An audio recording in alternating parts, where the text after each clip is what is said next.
Hello दोस्तों, बीते शुक्रवार को एनई रेलवे के अंतर्गत लखनऊ डिवीजन में गोंडा के पास मोतीगंज और झिलाही के बीच में चंडीगढ़ डिब्रूगढ़ 15904 ट्रेन करीब 2:31 में दुर्घटनाग्रस्त हो जाती है। आपने ये न्यूज में देखा ही होगा। लेटेस्ट जानकारी तक जब मैं ये वीडियो बना रहा हूँ, 4 लोगों की मौत हो गई और 31 से ज़्यादा लोग घायल हो गए। जो जिनकी मौत हुई उनको 10-10 लाख रुपए और जो क्रिटिकल इंजर्ड है उनको 2.5 लाख और जो माइनर इंजर्ड है उनको 50,000 का मुआवजा रेलवे की तरफ से दे दिया गया है। जो बचे हैं उनको भी दे दिया जाएगा।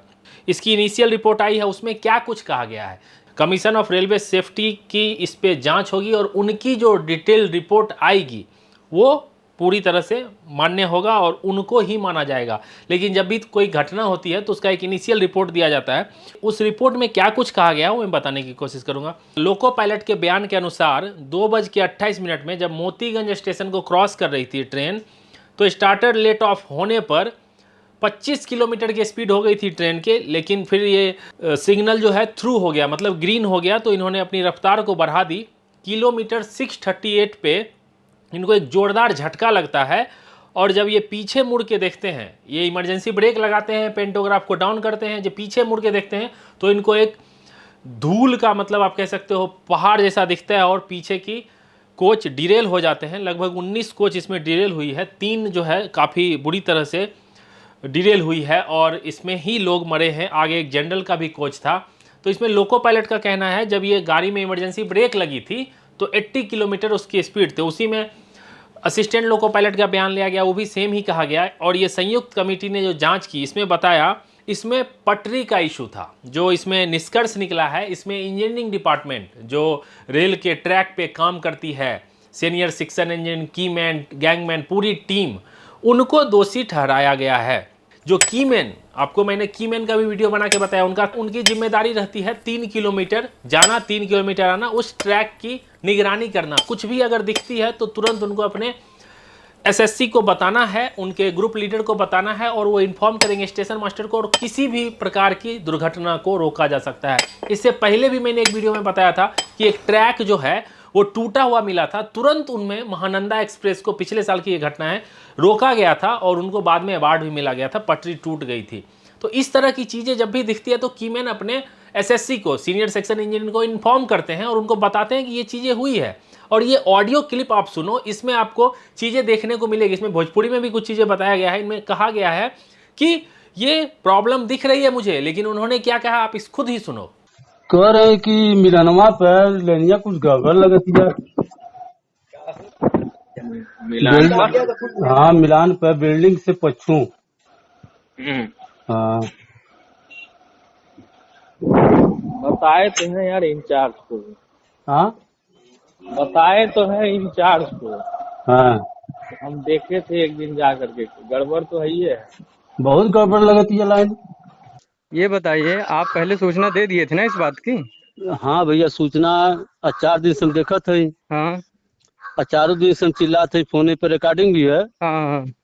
तो 4 दिन से हम चिल्लाते हैं कि लाइन खराबी है, बकली होने का डर है, इसको सही कराइए। नहीं, ये एसएससी एईएन के चढ़ाए सब काम कर रहे हैं। हाँ, प्रांजुल वैसे भी कीमैन की कोई बात तो सुनते नहीं, बस उनको चार्जशीट दे के पनिशमेंट ही करना आता है। हाँ, हाँ, नहीं तो आप लोग बिल्कुल डरिएगा मत, चाहे रेलवे बोर्ड तक जाना पड़े, हम लोग आपके साथ हैं। ठीक है भैया। कीमैन जान देने के लिए नहीं है, मतलब कीमैन सब कुछ बताता भी रहे और उससे कहेंगे तुम साइड ना देख के जाके घास काटो। तो आपने ये ऑडियो रिकॉर्डिंग सुन ली, इससे आपको पता चल गया इसमें कहीं ना कहीं लापरवाही का मामला नजर आ रहा है। और लापरवाही लोगों के जान के साथ, अभी सोचो 4 निर्दोष लोगों की जान चल गई। उनकी क्या गलती थी? वो रेलवे में सफर कर रहे थे। अब इसमें जो दोषी लोग हैं उन पे सख्त से सख्त कार्रवाई होनी चाहिए। कार्रवाई किस पे होगी? जो ग्राउंड लेवल के स्टाफ हैं, जो कीमैन हैं, उन पे होगी। इनके ऑफिसर पे कार्रवाई होनी चाहिए कि आप कितनी दफा उस ट्रैक पे खुद विजिट किए। एक ट्रॉली रहती है, उसमें ऑफिसर बैठे रहते हैं, पीछे से धक्का लेके पूरे ट्रैक का निरीक्षण होता है और ये रेगुलर होता है। जब भी कोई काम होता है ट्रैक पे, पटरी रिप्लेसमेंट का काम होता है, उसका अलाइनिंग चेक करना होता है, सब बहुत तरह की काम होती है ट्रैक जब मेंटेनेंस का काम होता है। जब इस तरह की आईएमआर डिफेक्ट उनको पता चला था उस दिन 1:30 बजे, ऐसा सीनियर सेक्शन इंजीनियर का कहना है। आईएमआर डिफेक्ट क्या होता है? इमीडिएट रिमूवल डिफेक्ट, मतलब पटरी में प्रॉब्लम है, उसको गाड़ी या तो आप कॉशन पे चलाइए, कॉशन तुरंत ऑर्डर किया जाता है, गाड़ी को रोक दिया जाता है कि गाड़ी अभी इस पे 20 या 30 kmph से ज़्यादा नहीं जा सकती है। लेकिन जब ये पता चला इनको 130 को, और इन्होंने स्टेशन मास्टर, जो स्टेशन मास्टर है हमारे मोतीगंज के, इनको इन्फॉर्म किया 230 को, तब तक डिले हो चुकी थी, गाड़ी उस सेक्शन से गुजर चुकी थी और रिजल्ट आपके सामने है, गाड़ी डिरेल हो गई। अब इस पे इंजीनियरिंग डिपार्टमेंट को दोष दिया गया है। अब इंजीनियरिंग डिपार्टमेंट का क्या कहना है सुनिए। देखो अभी डिपार्टमेंट दोष प्रत्यारोप कर रहा है, क्यों, बलि का बकरा तो बनना है, 4 5 8 लोग जो होंगे उनको जॉब, उनकी जॉब तो जाएगी, उन पर कार्रवाई भी होगी। रेलवे का नुकसान हुआ है, लोगों के जान का नुकसान हुआ है, तो अभी ये बचने के लिए अब क्या बोल रहे हैं। मैं इस संयुक्त नोट से पूरी तरह से असहमत हूं और कई कारणों का हवाला दिया, जिनमें एक था पटरी का माप, जो मेजरमेंट था उनके अकॉर्डिंग आरोप लगाया कि उनकी अनुपस्थिति में अनुचित फास्टनिंग की गई। मतलब जब उसका ट्रैक का मेजरमेंट होता है तो उसका जो टाइट किया जाता है कीमैन वगैरह के द्वारा, गैंगमैन के द्वारा, तो उनकी अनुपस्थिति में की गई और वो उससे सहमत नहीं थे। अधिकारी ने कहा कि यह निष्कर्ष निकालना गलत था कि साइट को संरक्षित नहीं किया गया था, क्योंकि IMR स्थान पूरी तरह से ठीक था और यह पटरी से उतरने का कारण नहीं था।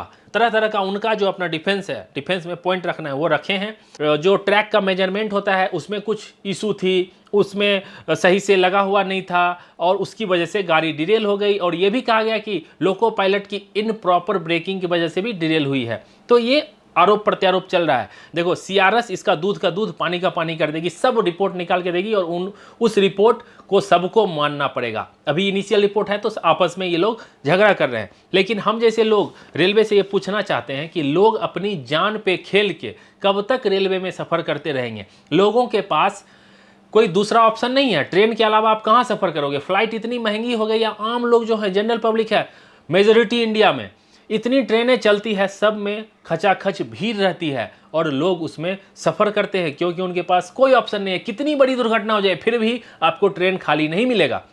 लेकिन क्या रेलवे को ये नहीं सोचना चाहिए कि ये हो क्यों रहा है, लगातार इतनी घटनाएं क्यों हो रही है। अभी जो जलपाईगुड़ी में कंचनजंगा एक्सप्रेस का CRS रिपोर्ट आया है, मेरा अगला वीडियो उस पर डिटेल में रहेगा कि उसमें क्या कहा गया है। अब मेरा रेलवे से कुछ सवाल है। अब देखो ये जो मेंटेनेंस का है, इतना बड़ा रेलवे का नेटवर्क है, इसके ट्रैक को मेंटेन करना जो इसके टीम रहती है, अभी क्या हो गया है, एम्प्लॉय का कहीं ना कहीं, ग्रुप डी के जो कर्मचारी हैं, कीमैन, पॉइंटमैन, गैंगमैन, इनकी कहीं ना कहीं कमी हो गई है। मैंने अपनी आंखों से देखा है कि प्राइवेट अभी आउटसोर्स कर दिया जा रहा है काम को। सपोज ट्रैक रिप्लेसमेंट का काम है, उसमें 3 रेलवे के कर्मचारी रहेंगे, बाकी सारे प्राइवेट कॉन्ट्रैक्टर रहेंगे। उनको अपना काम खत्म करना है, पेमेंट लेना है, जाना है, और वहाँ जो लोग रहेंगे वो सिर्फ देखेंगे। अगर इसमें रेलवे के एम्प्लॉय रहेंगे तो उनको कहीं ना कहीं अपनी जिम्मेदारी का एहसास रहेगा, उनको है अपना काम खत्म किया निकला। तो ये एक इशू हो रहा है, मैन पावर की कमी हो रही है। जो ग्रुप डी में जितने भी रिक्त पदे हैं, जैसे लोको पायलट पे हल्ला बवाल हुआ तो 18,000 वैकेंसी निकाली, उसी तरह ग्रुप डी में भी जब हल्ला बवाल होगा, जब रेलवे पे दबाव पड़ेगा तब जाके वो वैकेंसी निकालती है। अब हमारे जो माननीय रेल मिनिस्टर हैं वो जाते हैं, ऑफिसर से मिलते हैं, DRM GRM लेवल पे मिलते हैं। मेरा सजेशन है वो एक ग्राउंड लेवल के स्टाफ से भी कभी मिले। जैसे राहुल गांधी को अभी आपने देखा होगा, वो लोको पायलट से मिले और उनका दुख दर्द जाना, भले वो कहीं और के लोको पायलट थे, लेकिन इस तरह से जो ऑफिसर है, जो हमारे मंत्री, माननीय मंत्री हैं, थोड़ा सा टाइम निकाल के अगर लोअर लेवल के एम्प्लॉय से मिलेंगे ना, अपने कर्मचारी से मिलेंगे, तो उनको वहाँ से जो जानकारी मिलेगी वो रेलवे के लिए काफ़ी फायदेमंद रहेगी। जब कोरोमंडल का दुर्घटना हुआ था तो उसके बाद रेलवे पूरा स्ट्रिक्ट हो गया था, जितने भी ये फॉल्टी सिग्नल हैं सबको करेक्ट करने के लिए पूरा ब्लॉक ले लिया जाता था और रेलवे अप्रूव कर देती थी। 1 साल से ज़्यादा हो गया। अभी देखो ये ट्रैक मेंटेनेंस में क्या लगता है आपको, सिर्फ ये तो घटनाएं नज़र आ गई, ऐसे कई एक जगह हैं जहाँ पे ये इशू रहती है और गाड़ी को चलाया जाता है, मतलब कॉशन पेपर दे के ही 20 के 30 के, लेकिन इस पर सख्त होना पड़ेगा। आप गाड़ी चलाओगे 130 kmph में, आप स्पीड बढ़ाने की बात कर रहे हो, लेकिन आपका ट्रैक ही उस पर चलने लायक नहीं है, गाड़ी कब डिरेल हो जाएगी, एक्सीडेंट हो जाएगी, लोग अपने जान से हाथ धो बैठेंगे। देखो रेल में इतना इन्वेस्टमेंट हो रहा है, बड़े बड़े स्टेशन बनाए जा रहे हैं, ब्रिज बनाए जा रहे हैं, अच्छी बात है, होना भी चाहिए, हमारी रेल इंप्रूव कर रही है। लेकिन जो सेफ्टी कैटेगरी की चीज़ें हैं, जैसे कवच लगाना हुआ, ट्रैक का मेंटेनेंस करना हुआ, सिग्नल को मेंटेनेंस करना हुआ, इन सारी चीज़ों पे पहले प्रायोरिटी देनी चाहिए। मैन पावर की कमी है, इन सारी चीज़ों को पहले भरना चाहिए। देखो लोग अभी जो रेलवे स्टेशन है हमारे, उस पर भी ट्रैवल कर रहे हैं, यात्रा कर रहे हैं ना, उनको क्या चाहिए? उनको चाहिए सुरक्षा। सुरक्षा की गारंटी आप दे नहीं पा रहे हो। रेल को इतना सुरक्षित माना जा रहा था, पिछले 2-3 सालों से ऐसा हो गया है कि अभी रेल में सफ़र करने में डर लग रहा है, लेकिन लोग को करना पड़ेगा, उनकी भी मजबूरी है, कोई ऑप्शन नहीं है। मेरी रेलवे से यही सलाह है कि इन सारी चीज़ों पे ग्राउंड लेवल पे जाइए, अपने अधिकारियों से बात कीजिए। माननीय मिनिस्टर जी को लोग ट्रोल कर रहे हैं, अभी तो वो ट्वीट करना भी बंद कर दिए हैं। पहले एक्सीडेंट होता था तो बताते थे, अभी वो ट्वीट करना भी बंद कर दिए हैं। ये चीज़ें रेलवे को समझनी पड़ेगी और इसको दुरुस्त करना पड़ेगा, तब जाके दुर्घटनाएं रुकेगी, नहीं तो आगे आने वाले दिनों में कई एक दुर्घटनाएं होती रहेगी। जब मैं ये वीडियो बना रहा हूँ उससे एक दिन पहले गुड्स ट्रेन के 6 डिरेल हो गए, 6 वैगन डिरेल हो गए हैं, और उसका कारण जब आएगा तो वो भी मैं आपको बताने की कोशिश करूंगा। तो रेल को अभी बहुत काम करने की ज़रूरत है, खास करके सुरक्षा, सेफ्टी कैटेगरी में। आई होप वीडियो आपको पसंद आया होगा। पसंद आया हो तो जरूर लाइक करना, चैनल पे आ गए हो तो कर लो सब्सक्राइब। मिलते हैं जल्दी अगली वीडियो में, तब तक अपना ख्याल रखिए, अपने परिवार का ख्याल रखिए। Bye bye, take care.